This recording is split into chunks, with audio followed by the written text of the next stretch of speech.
Hello दोस्तों, welcome to our channel. मेरा नाम है शिवम कुमार और आज हम लोग बात करने वाले हैं second round expected cut off जो जॉइंट ग्रुप है उनके लिए, पीसीएम, पीसीबी और पीसीएमबी के लिए। तो इस वीडियो में हम लोग बीएससी एग्रीकल्चर और बीएससी नर्सिंग के कोर्सेज़ के बारे में बात करेंगे।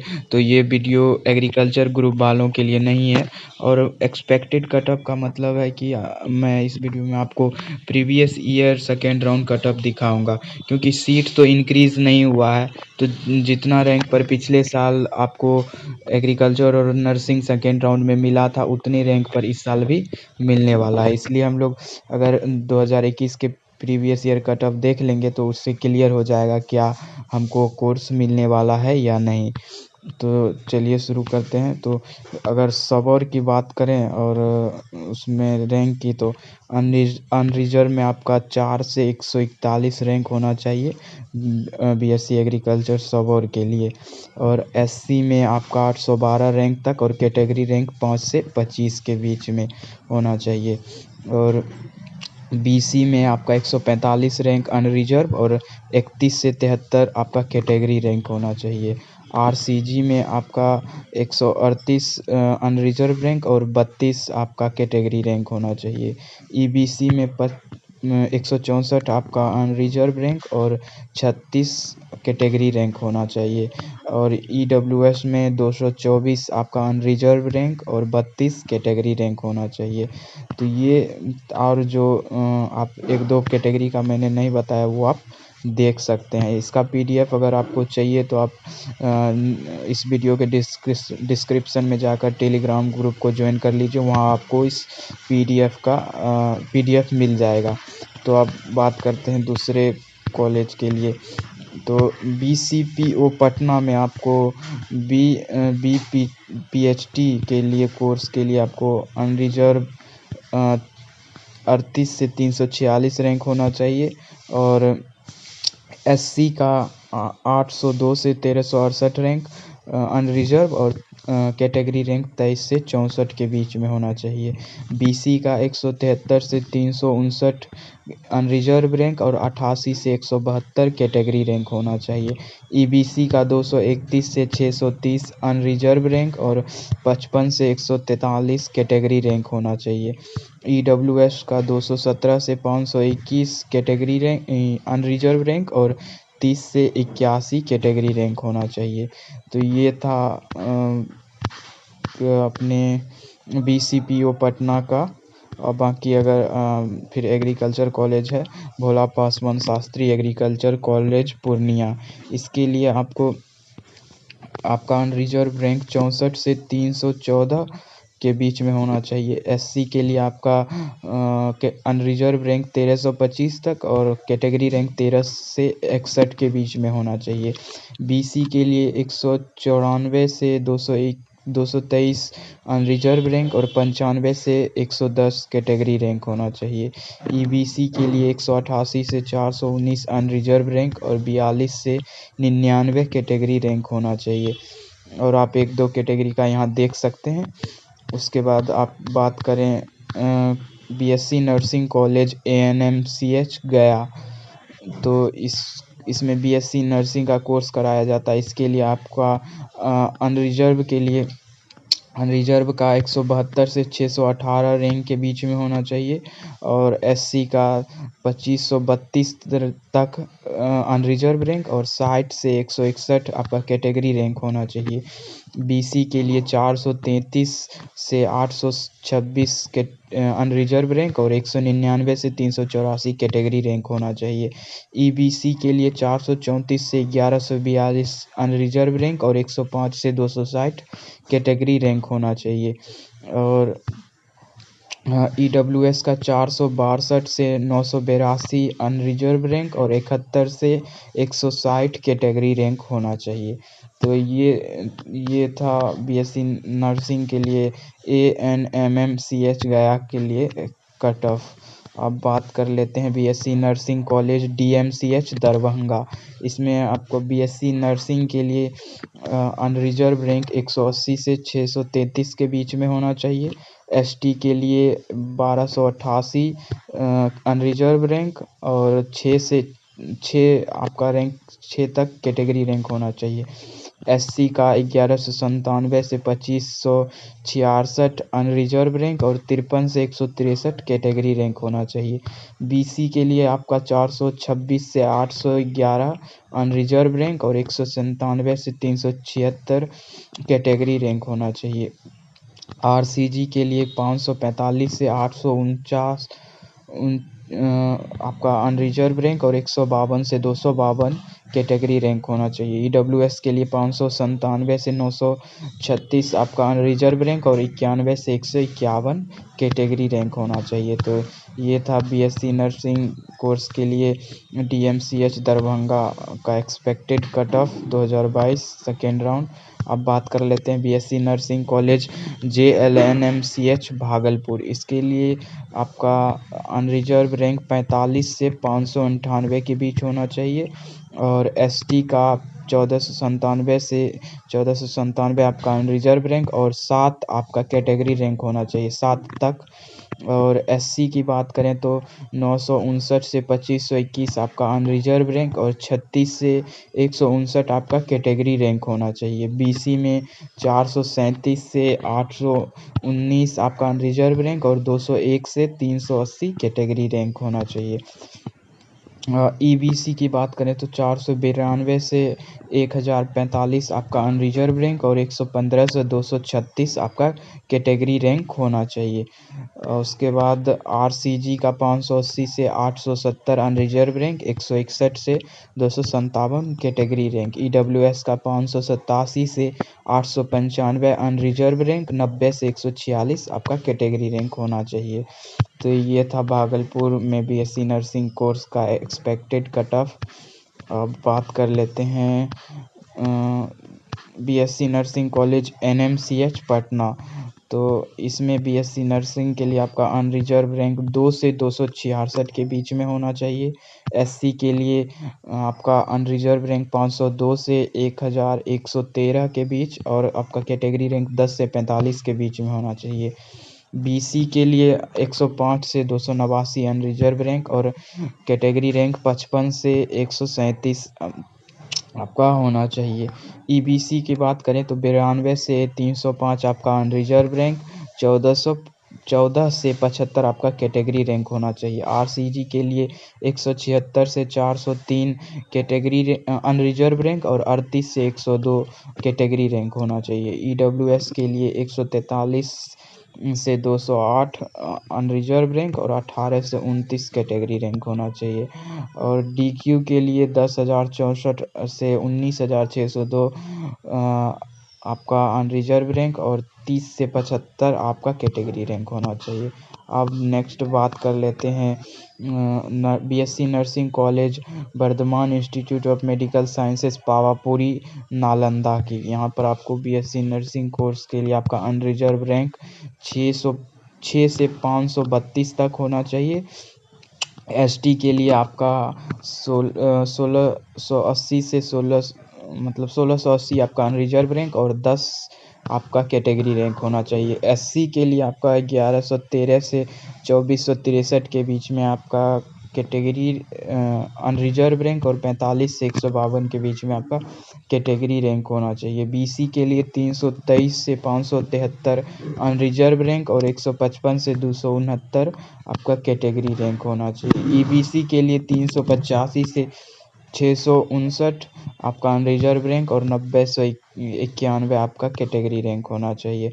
आरसीजी के लिए 403 से 594 कैटेगरी रैंक, 594 आपका अनरिजर्व रैंक और 102 से 168 कैटेगरी रैंक होना चाहिए। ईडब्ल्यूएस के लिए 354 से 585 अनरिजर्व रैंक और 57 से 89 कैटेगरी रैंक होना चाहिए। अब बात कर लेते हैं कॉलेज ऑफ फिशरी किशनगंज में आपको बीएससी इन फिशरी साइंसेस के लिए आपका कितना रैंक होना चाहिए?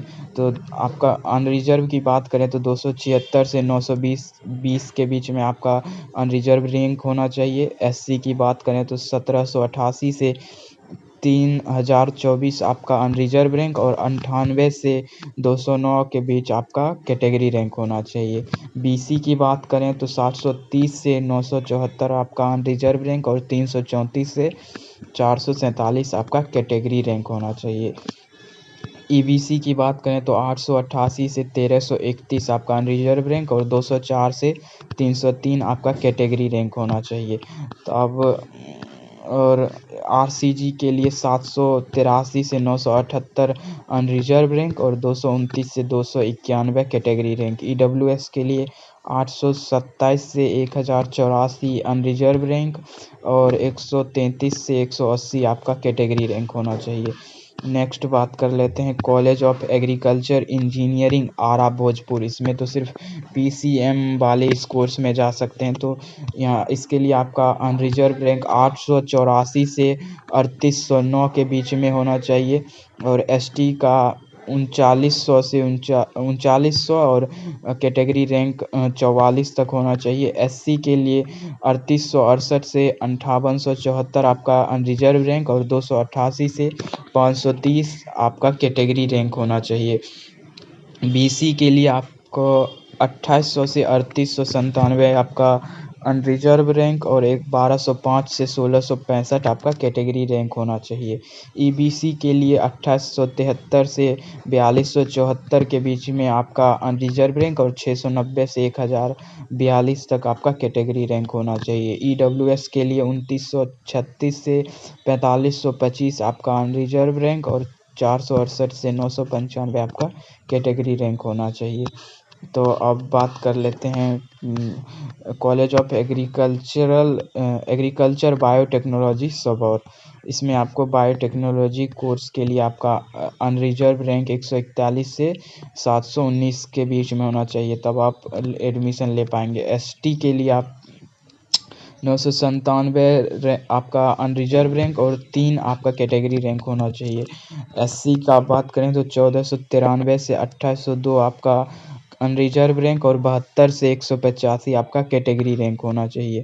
बीसी में आप 551 से 786 आपका अनरिजर्व रैंक और 257 से 361 आपका कैटेगरी रैंक होना चाहिए। ईबीसी में 494 से 973 आपका अनरिजर्व रैंक और 116 से 223 आपका कैटेगरी रैंक होना चाहिए। तो ये कुछ कैटेगरी का मैं छोड़ रहा हूँ, आप देख लेंगे अपना कैटेगरी और एक्सपेक्टेड कट ऑफ रैंक। अब बात कर लेते हैं नेक्स्ट डॉक्टर कलाम एग्रीकल्चर कॉलेज आराबारी किशनगंज। इसके लिए आपका जो अनरिजर्व कैटेगरी के लिए आपका रैंक 127 से 413 के बीच में होना चाहिए। एससी के लिए 831 से 1493 अनरिजर्व रैंक और 26 से 72 कैटेगरी रैंक होना चाहिए। बीसी के लिए 270 से 549 अनरिजर्व रैंक और 131 से 256 कैटेगरी रैंक होना चाहिए।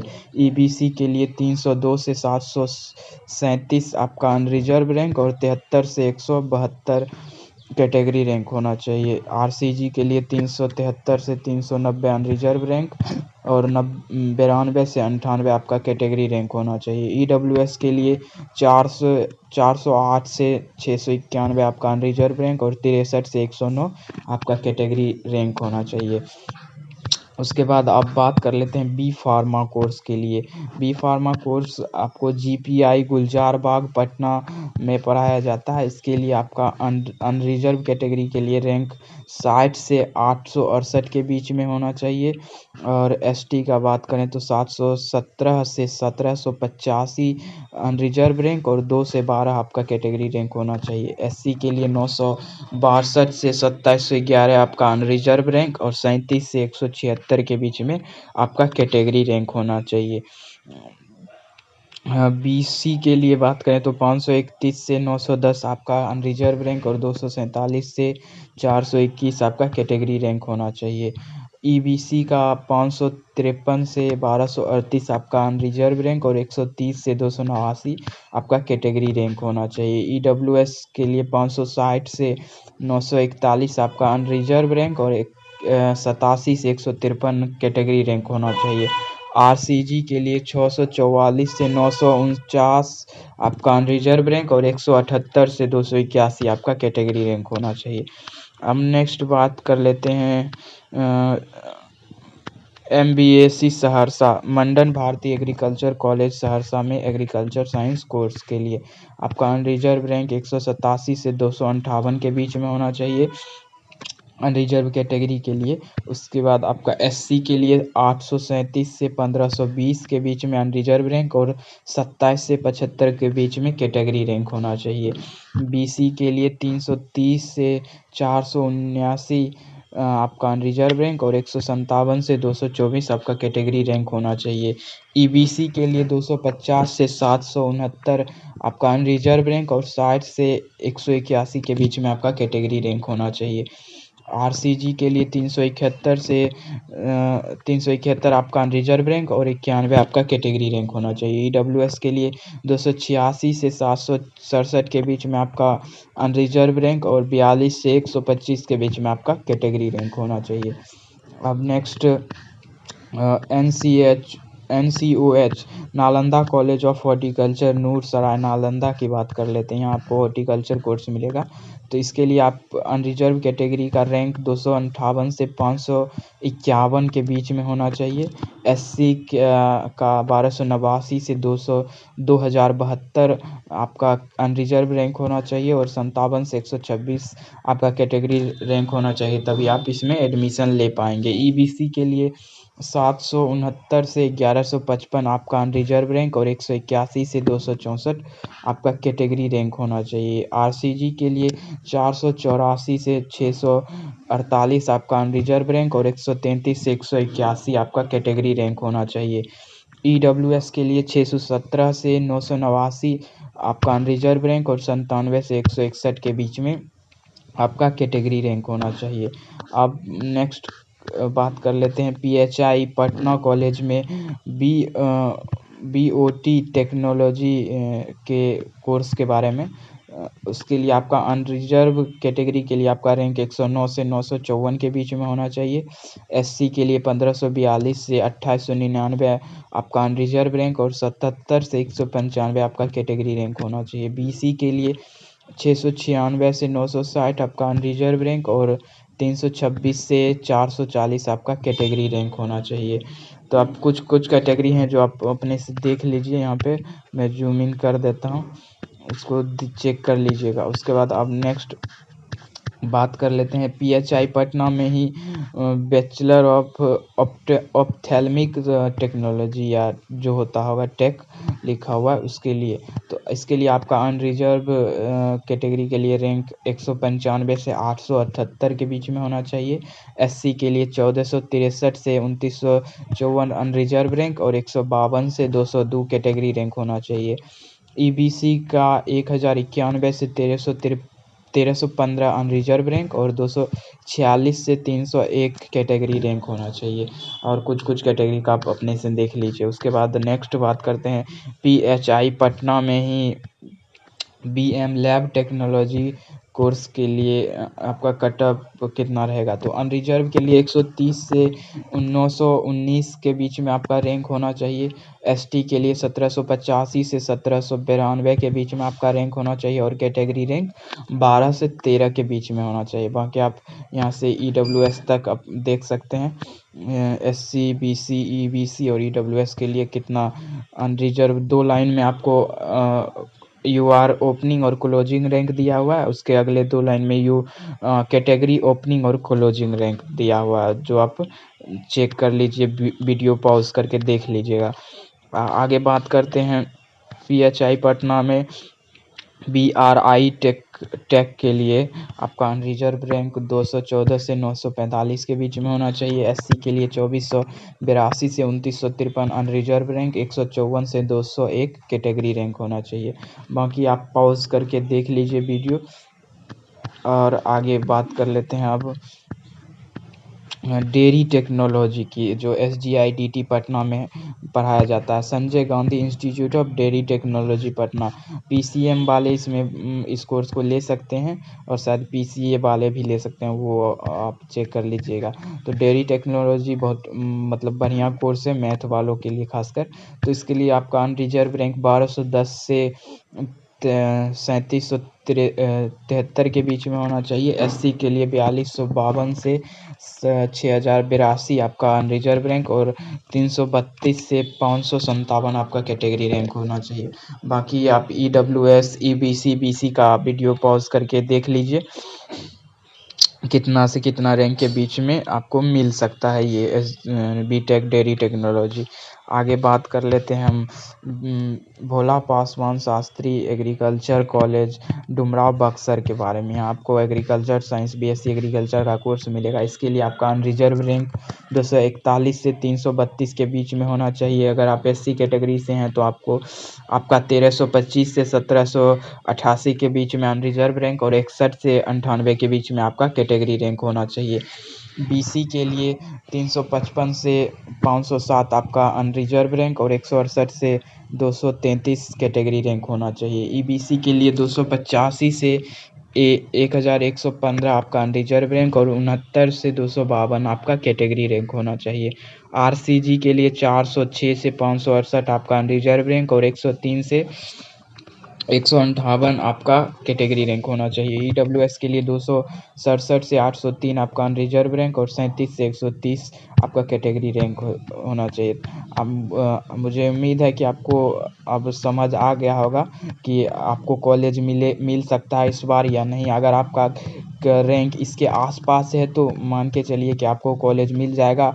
अगर सेकेंड राउंड में नहीं मिलता है तो मॉप अप राउंड में बहुत ज़्यादा चांस है कि आपको कॉलेज अलॉट हो जाएगा। तो उम्मीद करता हूँ कि आपको डिटेल में सारा बात समझ आ गया हो। अगर कोई आपको डाउट अभी भी रह गया है तो आप कमेंट सेक्शन में लिख सकते हैं और वीडियो के डिस्क्रिप्शन में आपको टेलीग्राम ग्रुप का लिंक मिल जाएगा। वहाँ जाकर आप टेलीग्राम ग्रुप को ज्वाइन कर लीजिए। वहाँ आपको ऐसे इम्पोर्टेंट PDF सब मिलते रहते हैं। बाकी आप मेरे चैनल को सब्सक्राइब कर लीजिए, क्योंकि BCEC और ICR के रिलेटेड जो भी इम्पोर्टेंट बातें हैं उसके रिगार्डिंग मैं वीडियोस बनाता ही रहता हूँ।